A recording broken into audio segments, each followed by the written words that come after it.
Je me suis tout retopé Konosuba avec ses 33 épisodes en 3 saisons et son film. Un vrai plaisir, franchement. Hâte de la vidéo sur Sword Art Online. Après avoir vu la 3e saison, je me dois d'être obligé d'en parler. Pas à contre-cœur, au contraire, parce que j'adore Konosuba. J'ai carrément acheté les mangas, pas le light novel. J'en suis pas un lecteur, je commencerai quand Violet Evergarden sortira en France. S'il vous plaît, j'attends que ça. Ça faisait assez longtemps que j'avais regardé les premières saisons. Dites-vous que la saison 3 est sortie 5 ans après le film qui a été le dernier animé sorti. J'étais au collège carrément. Il y a le spin-off qui est sorti plus tôt, mais là je parle de la série principale. Et j'ai une mémoire de merde, du coup j'ai tout regardé. Encore une fois, contrairement à la vidéo sur Mushoku Tensei où là je parlais de l'anime en général, je vous promets que quand la 3e saison va sortir, je referai une vidéo dessus. Nous allons partir un peu plus en profondeur, oui, sur un animé de comédie, mais ça en vaut la peine, je vous jure. Bienvenue sur ce nouveau Krisekai consacré à Konosuba.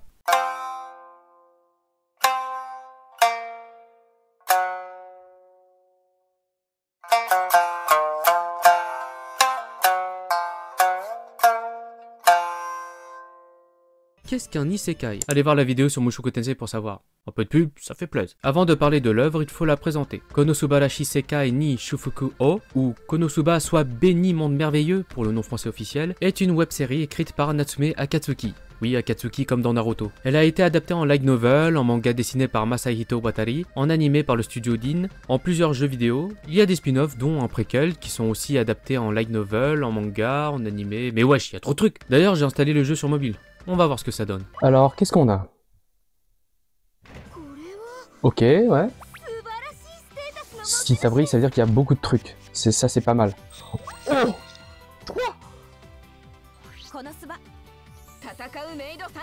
Ok, nous avons Lia, Made for the Job. Ok.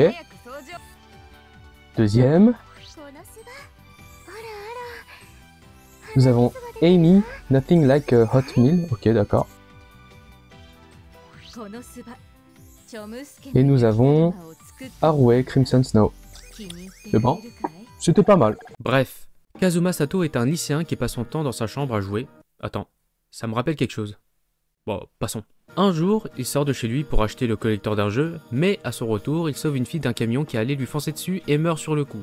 Attends, mais ça aussi ça me dit quelque chose. Il se retrouve au paradis et rencontre la déesse Aqua, qui va littéralement se foutre de sa gueule. Parce qu'en réalité, il n'a sauvé personne. Le camion n'était pas un camion, mais un tracteur qu'il a d'ailleurs pas percuté. Il est mort de trouille, mais littéralement. Quelle mort de merde quand même. Ah la merde! Pardon. Kazuma sera envoyé dans un autre monde afin de tuer le roi démon, et il a le droit de choisir ce qu'il veut pour l'aider dans cette quête. Une épée magique? Une armure invincible?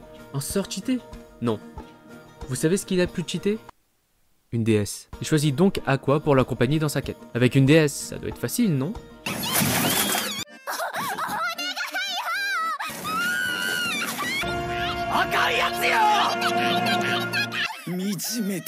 Ah. Ouais.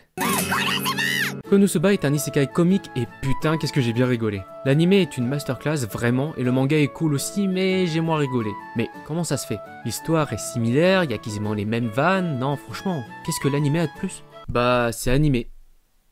Je m'explique. L'animé est incroyable. Graphiquement c'est simple, ce qui permet une animation plus facile, plus fluide et surtout important pour le côté comique. On va prendre un exemple récent. L'opening de la saison 3 montre tout, surtout sur le moment où ils combattent le dragon. Je rappelle que c'est censé être un animé comique. T'as des isekai qui se croient sérieux qui n'ont pas du tout une animation pareille. Et aussi les effets spéciaux sont vraiment incroyables. Comment la magie est montrée est vraiment époustouflante. Ok, je complimente beaucoup l'animation mais l'humour dans tout ça. Comparé au manga, les personnages bougent, et bougent beaucoup. Et on n'hésite pas à exagérer le mouvement, ce qui est ridiculement marrant. Mais ce qui change le plus, ce sont les expressions faciales. Dans les mangas, on en a peu, mais alors dans l'animé, ils y vont fort. Je ne sais pas si vous savez, mais en fait, dans Konosuba, nous avons aussi des impact frames, comme dans One Piece. Genre, par exemple, on va mettre cet extrait, tac, vous voyez, et là, pause. Là, vous voyez un easter egg de malade. Oh mon Dieu! Je n'ai jamais vu ça. C'est incroyable. C'est incroyable, c'est incroyable. J'aimerais faire un gros big up pour les seiyuu qui apportent énormément à l'animé. La manière dont ils s'expriment est très exagérée. Ils gueulent fort, font des bruits qui viennent de nulle part,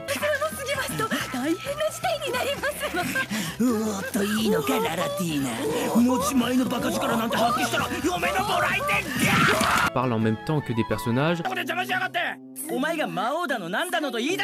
sont très expressifs, ils sont vraiment à fond dans leur rôle, voire un peu trop.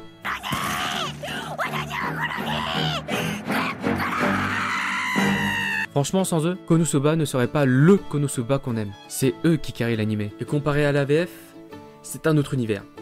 Même plus que ça. J'aime la VF, hein, mais là, on peut pas faire mieux, hein. Vraiment. Et dans la saison 3, l'utilisation du silence. Vraiment masterclass.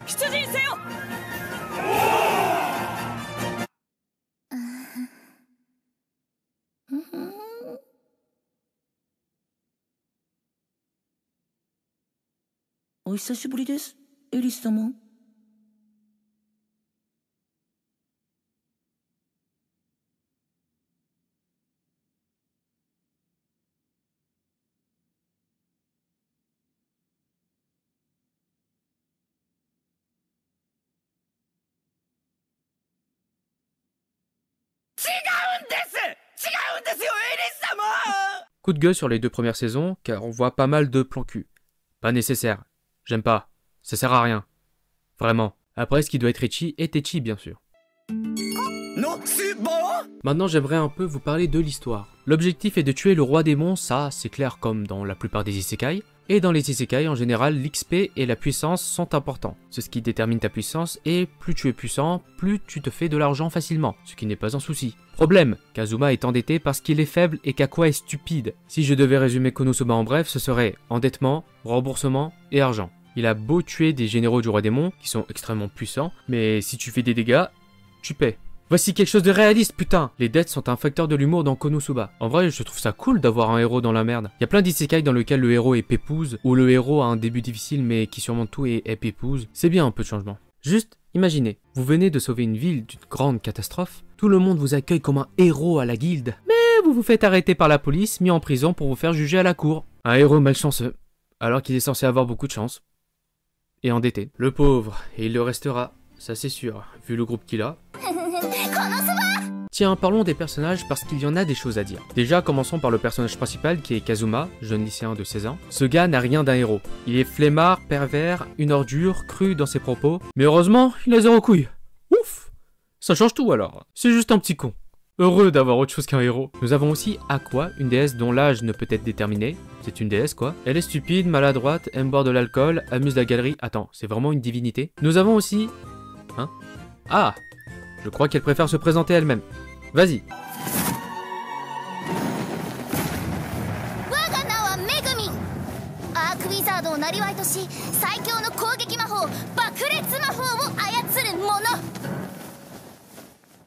Megumin, une jeune magicienne de 14 ans. Je répète, 14 ans. 14! Elle vient d'un village de mages d'élite qui maîtrisent diverses magies, mais elle a préféré apprendre un sort.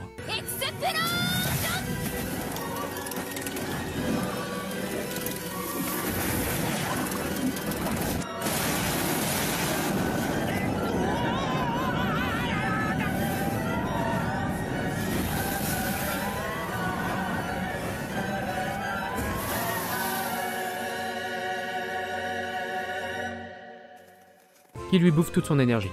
Pas pratique ça. Et la dernière membre du groupe, Darkness, ou de son vrai nom, la Latina Fort Dustiness.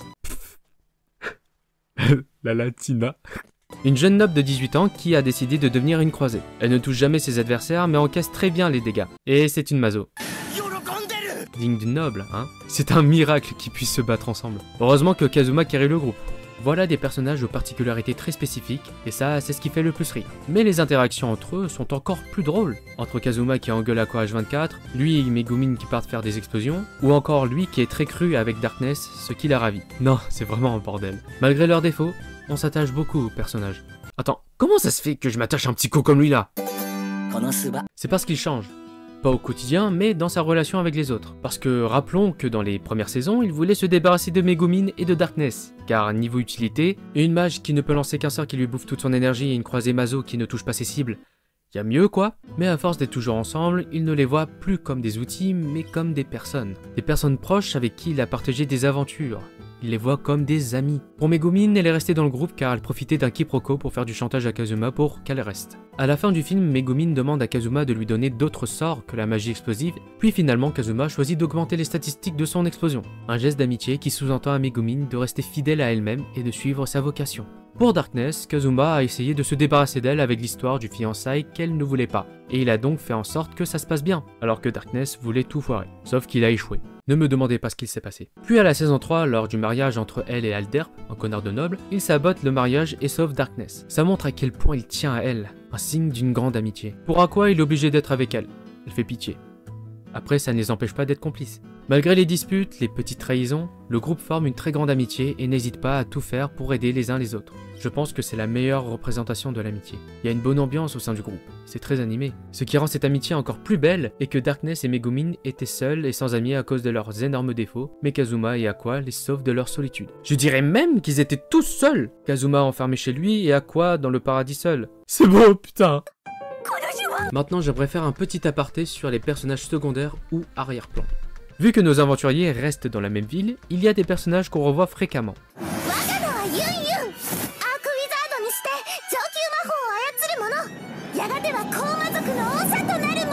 D'abord Yun Yun, la rivale autoproclamée de Megumin, âgée de 14 ans. Je répète haut et fort, elle a 14 ans! Elle vient du même village que Megumin, elle est la fille du chef du village et est magicienne. Ce que je trouve cruel avec elle, c'est qu'elle n'a pas d'amis. Et tout le running gag sur elle tourne autour de ça. C'est marrant, mais c'est triste à la fois. Après, ne vous inquiétez pas, elle n'est pas vraiment sans amis. Nous avons Whis et Vanir, deux anciens généraux du roi démon qui font leur petit business en pleine ville remplie d'aventuriers, mais tranquille. Eris, la déesse qui remplace Aqua et dont la gentillesse et la beauté est digne d'une déesse contrairement à une certaine déesse. Chris, la voleuse qui a appris le fameux style à Kazuma. Des personnages récurrents qu'on aime voir. Nous avons aussi Dust, Rin et leur groupe, Luna la réceptionniste, ces trois gars dont Darkness a pleuré leur mort mais qui ont été ressuscités par Aqua, ce gars qui dit que des phrases stylées, et plein d'autres personnages. Je trouve ça super qu'on les revoie de temps en temps. On ne connaît pas leur nom, mais on les reconnaît. Ça rend plus vivant. Le groupe de Kazuma ne reste pas qu'entre eux, mais côtoie aussi d'autres gens de la guilde. Tiens, vivant. C'est un bon mot pour décrire les personnages. Il y a de la vie dans cet animé. Ils ne sont pas là pour être là. Ce sont des aventuriers aussi, des collègues qu'on voit tout le temps à la guilde. Konosuba n'est pas qu'une simple comédie. C'est un animé sur l'amitié, et même si tout se passe mal, tout ira bien. Un animé avec un studio d'animation et des seiyuu très investis qui crée ce chef-d'œuvre de l'humour qu'est Konosuba. Et tout ce que j'ai envie de vous dire, c'est de regarder l'animé. Et si vous voulez une histoire sérieuse et bien écrite, alors n'allez pas le regarder. Pour moi, Konosuba est au-dessus de Mushoku Tensei, parce que j'adore l'humour. D'ailleurs, la saison 3 est la meilleure saison. Voilà. Maintenant, un avis bref de Nelly.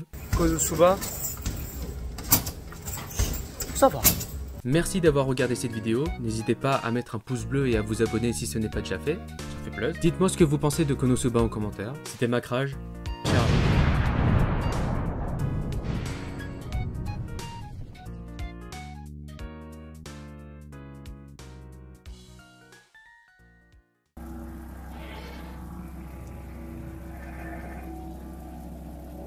Asobi wa owari da.